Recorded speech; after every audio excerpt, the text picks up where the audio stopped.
Hi everyone, I thought I'd show you this Bratz doll I repainted and rerooted. This was one of the dolls that I got from J Dolls UK in a little package she sent me. This one had previously had a face up that Jay had done a long time ago, and the eyes, as I said, the paintwork was really good. It's just unfortunately the varnish had gone sticky, which can happen. So what I did is I stripped off the hair, I stripped off all the varnish and the paint. It took a fair bit to get the varnish and the paint off because there was a few layers, but I finally managed to get back down to the basic doll underneath.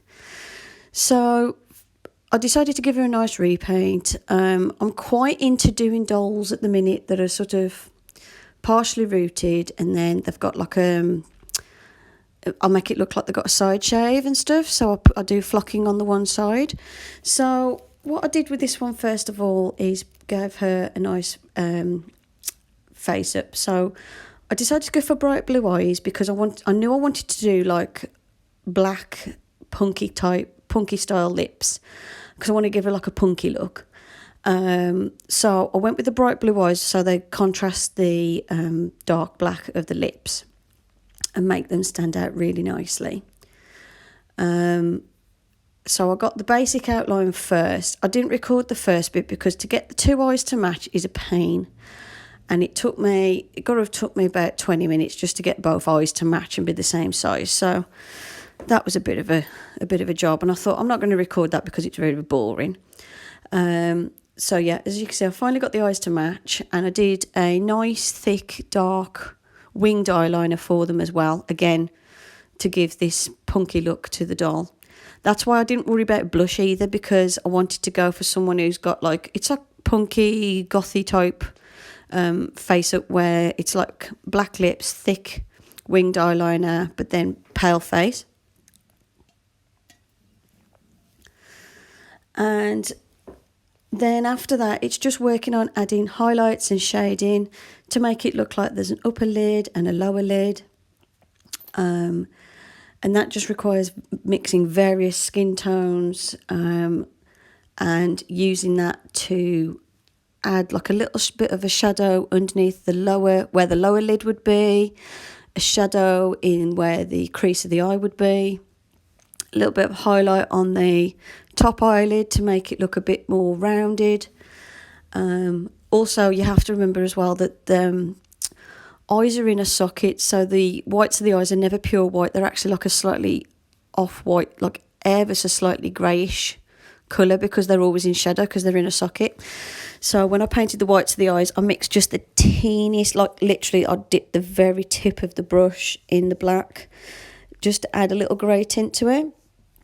And then when I paint the eyes, I do the main basic eye, and then I add shading to where the whites of the eyes are. So where the lid is, underneath where the lid is, where the lid meets the white of the eye, I add a little grey line for a little bit of a shadow.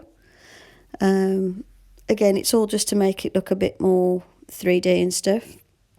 I also added the little pink tear duct in the corner of the eyes. And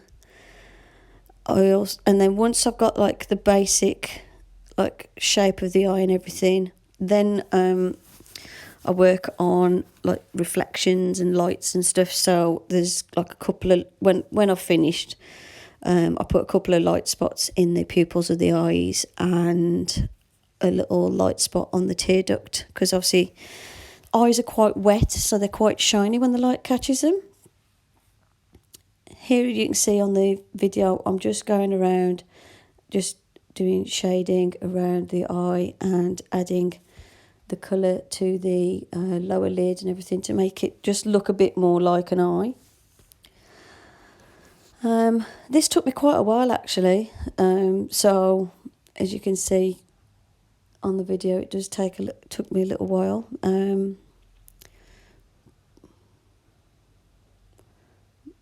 But I quite liked her little face. I thought it was quite a nice little face I gave her. I also added a bit of shading on the inside of the upper lid where it meets the nose and everything as well. Here I'm just getting rid of overspill So what you need to do is you just wet the area you want to remove with the wet brush or a baby wipe, and then I just use a cotton bud to soak that moisture up, and it gets rid of any excess paint that I've put on. You have to do it straight away though, because the acrylic paint does dry really fast, especially because my room's quite hot at the minute. If the paint's dried and you need to remove it, then you're looking at either scratching it off with a craft knife, but you have to be careful not to scratch the vinyl too much, or you're looking at using a little bit of acetone to remove it. So like if I hated this face up and wanted to get rid of it completely, I'd just use acetone to get rid of it. But I found as long as I put water over the top of where I've just painted quite quickly and just rubbed with the paintbrush, I could lift it back up. I also used that technique to help blend in the shadows as well, so it wasn't just like solid lines of paint. And when you paint on a doll with acrylic paint, you have to keep the paint really thin, not where it's like watery like watercolour, because you don't want to put too much water in, else the paint just falls off the head. But basically just you dip your brush in the paint, roll your brush around to get a fine point, but then just wipe off some of the excess paint off the brush, so you've got a tiny amount on the brush, and also use like the tiniest brush you can find.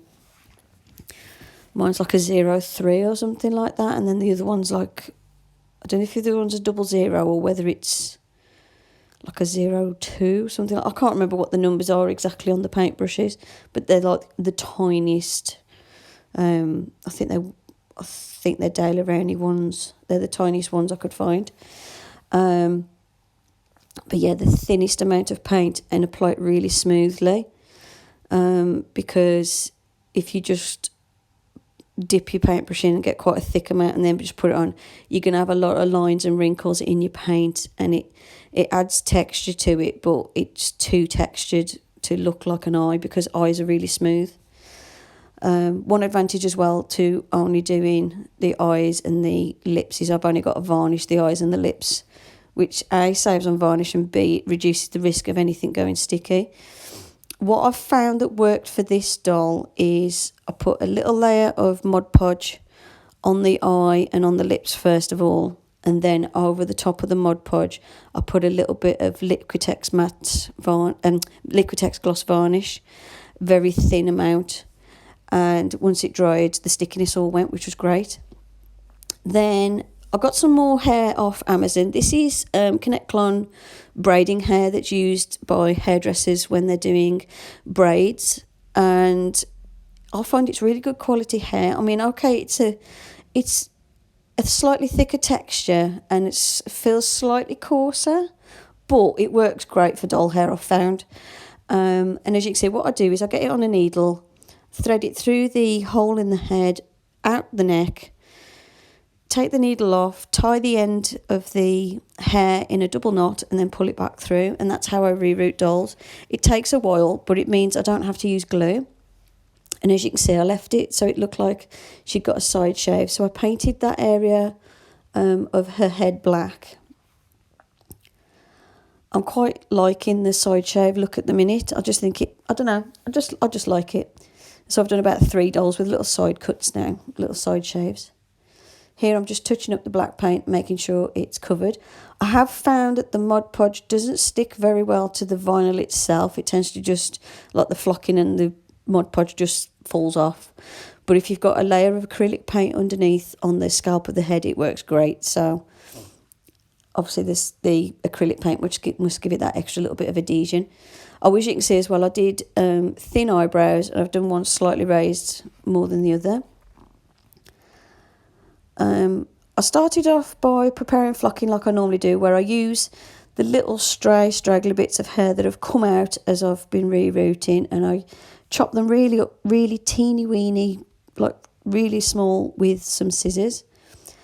But then I changed my mind, because I thought, well, hold on, I've done the base, like the scalp black, and I want it to be a black, like the hair to be black underneath.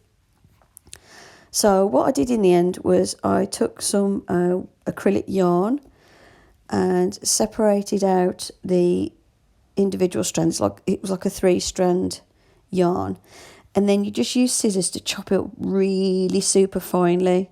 Like, you chop it up really finely, then grab the blob of it that's out the bowl and chop it with the scissors again. You get it as small as you possibly can. You need really sharp scissors for this as well, by the way. So I chopped up plenty of wool to create the flocking, and the wool does clump together a bit more than the hair when I've done it with hair, but I found it worked just fine. So I'm chopping it up really, really finely as I can get it. Like, it's like a maximum of 1 millimetre long, maximum. So it's really, really, really short. Because I wanted to create a softer feel. Because when I do it with the hair, it feels okay. Because I put like a layer of Mod Podge over the top, so it doesn't feel particularly spiky, but it's not particularly soft. Whereas using the wool created like a really nice soft area of the head, like a really nice side shape. As you can see, I'm pulling clumps out of the bowl and then re-chopping them just to make sure they're nice and tiny. You need to get a fair bit. I'd say for a side shave about that big, you're going to need about a heaped teaspoon of the chopped up wool for flocking, just to make sure if you need to touch up any areas you've got some spare, and also it's just so you can get like a nice thick layer on before you put the layer of Mod Podge over the top. So as you can see, I'm going through and just chopping it up to make sure it's as small as I can get it. It takes a while. It takes about sort of 5 minutes to make the flocking, but it saves buying it because it's not cheap, and I haven't found it anywhere easily available.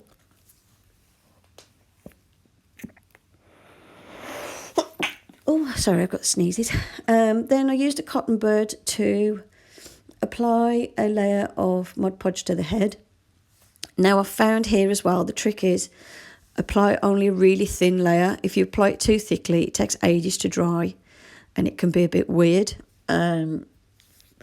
It like dries on the surface, and then when you press it, it oozes. It's weird. So a very thin layer is what you need.